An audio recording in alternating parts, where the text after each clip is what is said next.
अस्मत्गुरुसमारम्भां यतिशेखरमध्यमां लक्ष्मीवल्लभपर्यन्तां वन्दे गुरुपरम्पराम् ஆழ்வார்கள் வாழி அருளிச் செயல் வாழி தாழ்வாதுமில் குறவர்தாம் வாழி ஏழ்பாறு முய்ய அவர்கள் உரைத்தவைகள்தாம் வாழி செய்யமறை தன்னுடனே சேர்ந்து அகலகில்லே நிறையுமென்னு அலர்மேல் மங்கை உரைமார்பா நிகரில் புகழாய் உலகம் உன்னுடையாய் என்னை ஆழ்வானே நிகரில் அமரர் முனிக்கணங்கள் விரும்பும் திருவேங்கடத்தானே புகழொன்னில்லாவடியேன் உன் அடிக்கீழமர்ந்து புகுந்தேனே அகில புவன ஜன்மஸ்தேம பங்காதிலீலே வினத விவித பூத புராதரக்ஷை கதீக்ஷே ஸ்ருதிசரசி விதீப்தே பிரம்மணி ஸ்ரீனிவாசே பவது மம பரஸ்மின் சேமுழி பக்திரூபா ஸ்ரீமான் வெங்கடநாதார்ய கவிதார்க்கிக கேசரி வேதாந்தாச்சாரியவர்யோ மே சந்நிதத்தாம் சதா ஹிருதி. வேதாந்த தேசிகன் ஸ்ரீரங்கநாதனுடைய பாதுகைகளை குறித்து ஒரே இரவிலே 1000 ஸ்லோகங்களை அருளி செய்தார். அந்த ஸ்லோகங்களினுடைய ஒரு தொகுதி தான் ஸ்ரீ பாதுகா சகஸ்திரம் என்று வழங்கப் பெறுகிறது. இந்த பாதுகா சகஸ்திரத்திலே ஒவ்வொரு ஸ்லோகத்திலேயும் அந்த பாதுகையினுடைய பெருமையை ஒவ்வொரு விதமாக வர்ணித்து வருகிறார். அதிலே முக்கியமாக ஸ்ரீராமாயணத்திலே அந்த பாதுகை பரதாழ்வானுக்கு கொடுக்கப்பட்டு அவன் அதை அயோத்தியிலே பட்டாபிஷேகம் பண்ணினான் என்ற நிகழ்ச்சி அது முக்கியமான நிகழ்ச்சியாக இருக்கிறபடினாலே அதை குறித்து பல விஷயங்களை தெரிவிக்கிறார். அதற்காகவே சமர்ப்பண பத்ததி என்று பரதாழ்வான் ராமபிரானிடத்திலிருந்து பாதுகையை பெற்றுக்கொண்ட காலத்திலே நிகழ்ந்த நிகழ்ச்சிகளின் நுட்பங்களை விவரித்தார் அந்த பத்ததியிலே. அடுத்தபடி பிரதிப்பிரஸ்தான பத்ததி என்று அந்த பாதுகையானது அயோத்தியைக்கு திரும்பி எழுந்துள்ள பொழுது நடந்த நிகழ்ச்சிகள், அதனுடைய தத்துவங்கள். அதற்கு அடுத்தபடியாக இப்பொழுது நாம் அனுபவிக்கின்றது அந்த அதிகார பரிகிரக பத்ததி. அதாவது பட்டணத்திலே, அயோத்தியா பட்டணத்திலே இருந்து கொண்டு அதிகாரத்தை செலுத்துகிறது. பாதுகைதான் ராஜ்யத்தை ஆளுகிறது. அது பற்றின நுட்பங்களை எல்லாம் மிக அற்புதமாக தெரிவித்து வருகிற பிரகரணம் இது. அதாவது பாதுகா சாஸ்திரத்தினுடைய 143வது ஸ்லோகத்தை இப்பொழுது நாம் முதலிலே அனுபவிக்கிறோம். இதில் என்ன தெரிவிக்கப்படுகிறது என்னால், இந்த பாதுகா பட்டாபிஷேகத்தாலே பரதனுக்கு பெரிய பெருமை ஏற்பட்டது, அவன் நல்ல புகழை அடைந்து விட்டான் என்று தெரிவிக்கிறார். ஸ்லோகத்தை அனுசந்தித்து அர்த்தத்தை பார்ப்போம்.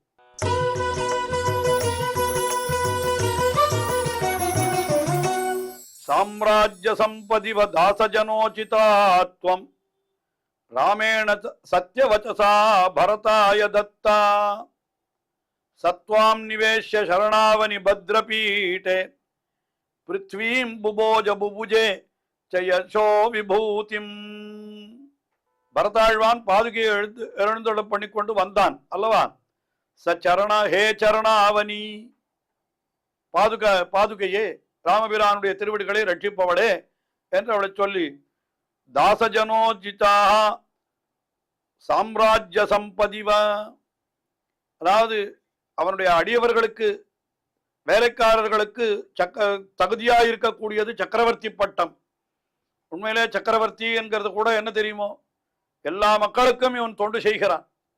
இப்போ இந்த காலத்தில் கூட சொல்லுகிறார்கள் அல்லவா, பெரிய பதவிகளில் இருக்கிறவர்கள் எல்லாம் மக்களுக்கு தொண்டு செய்ய ஏற்பட்டவர்கள் என்று சொல்லுகிறார். அதனால இந்த சாம்ராஜ்ய சம்பத் என்கிறது கூட தாசஜனோசிதா, தாசஜனங்களுக்கு ஏற்றதா இருக்கக்கூடிய சாம்ராஜ்ய பட்டாபிஷேகம் என்று அப்படியே இவரும் அருளி செய்கிறார் என்றே கொள்ளலாம். அதாவது காட்டுக்கு போவதாக ஒப்புக்கொண்டான். அதனால என்ன பண்ணினான்னா, வேலைக்காரர்களுக்கு தகுந்த சக்கரவர்த்தி பட்டமாக பரதனுக்கு இந்த பாதுகையை கொடுத்தான் என்பது தெரிவிக்கிறார். ராமனாலே பரதனுக்கு பரதாய தத்தா, ராமபிரானாலே துவாம் தத்தா, நீ கொடுக்கப்பட்டாய் என்கிறார். அப்படி நீ கொடுக்கப்பட்ட உடனே உன்னை எடுத்து எழுந்தோடு பண்ணி கொண்டு போன பரதாழ்வான் அவர் என்ன செய்தார் என்னால், ஸ்வத்வாம் சஹா துவாம் நிவேஷ்ய பத்ரபீட்டே, உன்னை அந்த உயர்ந்த சிம்மாசனத்திலே எழுந்தோட பண்ணினார். பத்ரபீட்டே நிவேஷ்ய, பத்ரபீட்டம் என்னால் என்ன, அதுதான் சிம்மாசனம், உலகத்தை எல்லாம் ஆளுவதற்காக ஏற்பட்டிருக்கிற அந்த ஆசனம். அது அதிலே உன்னை நிவேஷியா எழுந்தோட பண்ணினார். அப்படி எழுந்தோட பண்ணினபடியினாலே அவருக்கு என்ன கிடைத்தது என்னால் 2 விஷயம் கிடைத்தது என்றார். ஒன்று பிருத்வீம் புபோஜா புபுஜே யசோ விபூதிம், 2ம் அடைந்து விட்டான். பிருத்வீம் புபோஜா என்னாலனா உலகம் பிருத்வீம் இந்த உலகத்தை ஆளுகின்ற காரியத்தையும் அடைந்தார். ஏனென்றால் பாதுகைதான் உலகத்தை ஆளுகிறது என்று பட்டாபிஷேகம் பண்ணி வைத்தாலும் கூட பாதுகைக்கு பிரதிநிதியாக யார் ஆளுகிறார்கள் என்று கேட்டால் பரதாழ்வான் தான் அந்த ராஜ்யத்தை அவர் அனுபவிக்க வேணும். பரதான் தான் ராஜ்யத்தை ஆள வேண்டும். அதற்குண்டான காரியங்களை செய்ய வேண்டியது யார்? பொறுப்பு பரதாழ்வானுடையதுதான். அதனால பிருத்வீம் புபோஜ, அதாவது உலகத்தை காப்பாற்றினார்னு சொன்னார். அதே சமயத்தில் பிருத்வீம் புபோஜா என்ன, உலகத்தை எல்லாம் காப்பாற்றினார் பாதுகையை கொண்டு. ஆனால் யசோ விபூதிம் புபுஜே, உயர்ந்த புகழாகிற செல்வத்தையும் அந்த பரதாழ்வான் அடைந்தார் என்று சொல்ற. பரதாழ்வானுக்கு கிடைத்த புகழ் வேற யாருக்குமே கிடைக்கலன்னு. என்ன புகழ் கிடைத்தது அவருக்கு என்று பார்த்தால், இவ்வளவு பெரிய சாம்ராஜ்யம் கிடைத்திருக்கிற பொழுதும் அந்த சாம்ராஜ்யத்தை உதறி தள்ளி விட்டாரே. நான் ஆளமாட்டேன், பட்டாபிஷேகம் பண்ணிக்கொள்ள மாட்டேன் என்று பரதாழ்வான் சொல்லிவிட்டாரே என்று அதனால பரதாழ்வானுக்கு பெருமை ஏற்பட்டது. அந்த புகழுக்கு காரணமாய் அமைந்தது எதுன்னா, தான் ராஜ்யத்தை ஆளாமல் பாதுகையை பட்டாபிஷேகம் பண்ணி வைத்து அந்த பாதுகைக்கு தான் வேலைக்காரனாக இருந்து கொண்டுதான் அவர் அந்த ராஜ்ய பாரத்தை நிர்வகித்தார் என்று பார்த்தால், இப்படிப்பட்ட ஒரு பெருமை இப்படி யார் செய்வார்கள் உலகத்திலே என்று அந்த புகழ் யாருக்கு கிடைத்ததுன்னு கேட்டா பரதாழ்வானுக்கு கிடைத்தது. அதனால என்ன ஆயிட்டுன்னா, பரதாழ்வான் சொல்றாள் ஒரே கல்லில் 2 மாங்காய் என்று சொல்லுவது போல ஒரே கல்லில் 2 மாங்காய் என்ன செய்தார்? ஒரே சமயத்துல அது என்ன பண்ணினார்னா, பட்டாபிஷேகம் பண்ணினபடியினாலே அயோத்தியாவாசி ஜனங்கள் பிருத்வீம் புபோஜ உலகத்தையும் காப்பாற்றினார், தாமும் புகழை அடைந்தார். ராஜ்யத்தை இவர் ஆளவில்லை, பாதுகை தான் ஆளுகிறது என்ற பெயரை ஏற்படுத்தி இவர் தாமும் பெருமையை அடைந்தார் என்று இப்படி அந்த பரதாழ்வானுக்கும் பெருமை சேர்த்து கொடுத்து இந்த அயோத்தியையும் ரட்சித்து, அயோத்தியை கோசல தேசம் அல்லது பூலோகம் இவற்றையும் ரட்சித்து இந்த பாதுகையானது இப்படி இருந்தது என்று சொன்னால் இந்த பாதுகையினுடைய பெருமையை நாம் என்னவென்று சொல்லுவது என்று இப்படியாக நாம் கொள்ள வேண்டும். இப்படியெல்லாம் பாதுகை எல்லாருக்கும் நன்மையை விளைக்கிறது என்று இந்த ஸ்லோகத்திலே தெரிவித்தவர். அடுத்தபடியாக 144வது ஸ்லோகம், அதுல என்ன தெரிவிக்கிறார்னா, பாதுகையானது நாம் கேட்காத பயன்களை எல்லாம் கூட கொடுத்து விடுகிறதா. நாம் இதுதான் வேணும்னு கேட்க சொன்னால் கூட நமக்கு உயர்ந்த பலனை கேட்க தெரியாது. நமக்கெல்லாம் என்ன மிகவும் அறிவு குறைந்தவர்கள். அதனால மிக உயர்ந்த பொருளை கொண்டு வந்து கொடுத்தாலும் கூட நமக்கு அதனுடைய அருமை தெரியாது. ஒரு குரங்கினிடத்திலே கொண்டு போய் நாம் ஒரு பக்கம் வாழைப்பழத்தை வைக்கிறோம், மற்றொரு புறத்தில் ஒரு பணக்கட்டு எவ்வளவு பொற்காசுகள் என்று வைத்துக் கொள்ளுங்களேன், ஒரு 100 பொற்காசுகளை வைக்கிறோம். இது 2ல எது வேண்டும் என்று கேட்டால் குரங்கி என்ன சொல்லும்? எதை எடுத்துக்கொள்ளும்? வாழைப்பழத்தை தான் எடுத்துக்கொள்ளும். அதுக்கு பொற்காசை பத்தி தெரியாது. ஆனால் அந்த பொற்காசு கொண்டு எத்தனை வாழைப்பழம் வாங்கலாம், ஆனால் அதுக்கு தெரியாது. அது வாழைப்பழத்தை தான் விரும்பும்.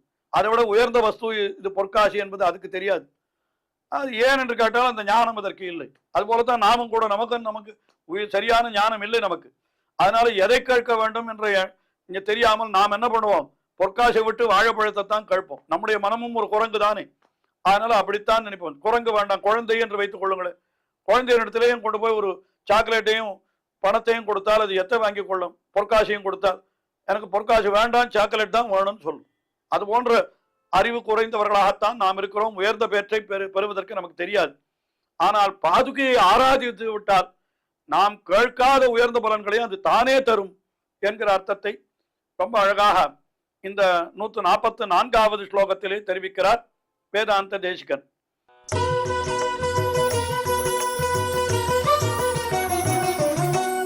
போகான் அனன்ய மனசாம் மணிபாதுகே த்வம் புஷ்ணாதிஹந்த பஜதாம் அனுஷங்க சித்தான் தேனைவ நூனமபவத் பரதஸ்ய சாதோ அப்ரார்த்திதம் ததிக ராஜ்யம் அவர்ஜனீயம். போகான் அனன்ய மனசாம், அனன்ய மனசாம் என்னால் என்ன? யார் வேறு பயன்களை கருதாமல் வேறொன்றை பற்றாமல் உன்னிடத்திலேயே மனத்தை வைத்தவர்களாய் இருக்கிறார்களோ, அனன்ய மனசாம் உன்னை தவிர வேறு இடத்தில் மனத்தை வைக்காதிருக்கிறார்களே, அப்படிப்பட்ட பஜதாம் அவர்கள் பஜிக்கிறவர்களுக்கு நீ என்ன கொடுப்பாய் என்று கேட்டால் சொல்லுகிறார் இந்த ஸ்லோகத்தில், அனுஷங்க சித்தான்னு போகான் புஷ்ணாசி. அனுஷங்க சித்தான் அவர்கள் கேட்காமல் இருக்கிற அவர்கள் இன்னும் சொல்ல போனால் விரும்பாமல் இருக்கிற என்று கூட கொள்ளலாம். ஏன்னா இந்த ஸ்லோகத்தினுடைய கடைசியில் அந்த விஷயமும் வரப்போகிறது. கேட்காமல் வந்திருக்கிற போகங்களை புஷ்ணாசி நீ கொடுக்கிறாய். ஹந்த இது ஆச்சரியம், ரொம்ப ஆச்சரியம். இது என்ன ஆச்சரியம்? உன்னையே பற்றி இருக்கிறவர்களுக்கு அவர்களுக்கு கேட்காமல் இருக்கிற விஷயத்தையும் நீ கொடுக்கிறாய். ஏன்னா அவர்களுக்கு கேட்கவே தெரியாத விஷயங்கள் அதையும் நீ கொடுக்கிறாய். இன்னும் சொல்ல போனா எனக்கு வேண்டாம் என்று அவர்கள் உதறி தள்ளுகிற விஷயத்தையும் அவர்களிடத்திலே நீ கொடுக்கிறாய் என்று சொல்றார். எதனால எப்படி சொல்லுகிறார் இப்படி இந்த ஸ்லோகத்திலே என்று பார்த்தால், தேனைவ நூனமபவத்து பரதஸ்ய சாதோஹோ. பரதன் இருக்கிறானே அவன் எப்படிப்பட்டவன்? மிகவும் சாது, நல்லவன். அப்படிப்பட்டவனுக்கு தேனைவ நூனமபவத்து, அதனால்தான் இப்படிப்பட்ட பேர் பரதாழ்வானுக்கு கிடைத்தது. அவன் உன்னையன்றி அந்த எம்பெருமானுடைய பாதுகையை தவிர வேறொன்றை அறியாதவனாய் இருந்தபடியினாலே அவனுக்கு என்ன கிடைத்ததுன்னு கேட்டால், அப்பிரார்த்திதம் ராஜ்யம் அவர்ஜனீயம் ததிஹா. அப்பிரார்த்திதம் ராஜ்யம், அவன் பிரார்த்திக்கவே இல்லை இந்த ராஜ்யத்தை நான் அடைய வேணும் என்று பரதாழ்வான் பிரார்த்திக்கவில்லை. இன்னும் சொல்ல போனால் இந்த ராஜ்யம் எனக்கு வேண்டாம் என்று தவிர்த்தான்.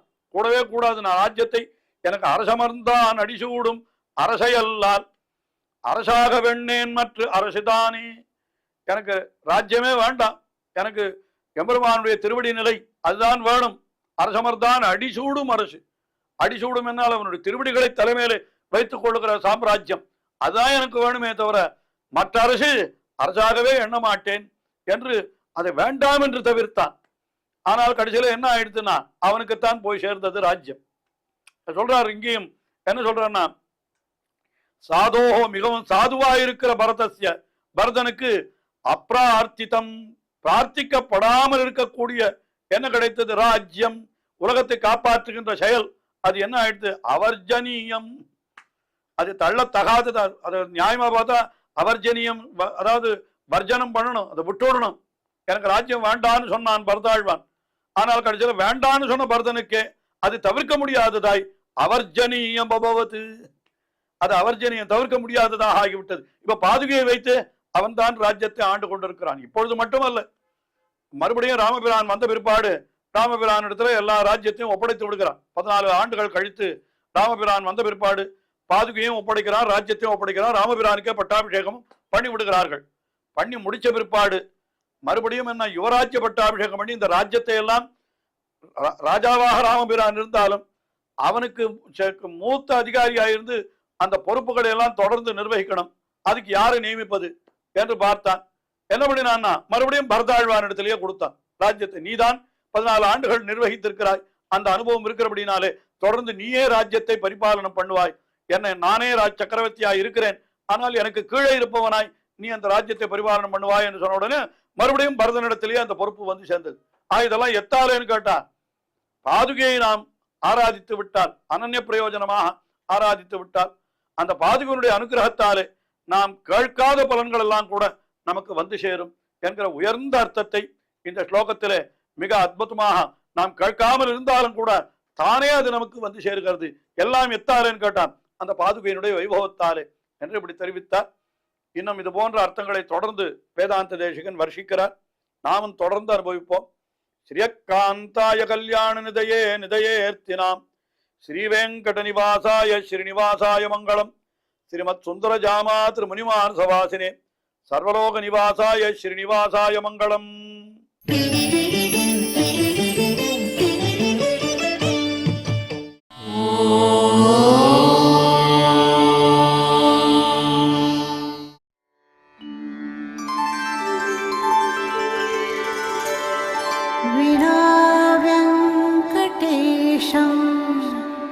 ननाथो ननाथः सदा वेङ्कटेशं स्मरामि स्मरामि. हरे वेङ्कटेश प्रसीद प्रसीद प्रियं वेङ्कटेश प्रयच्छ प्रयच्छ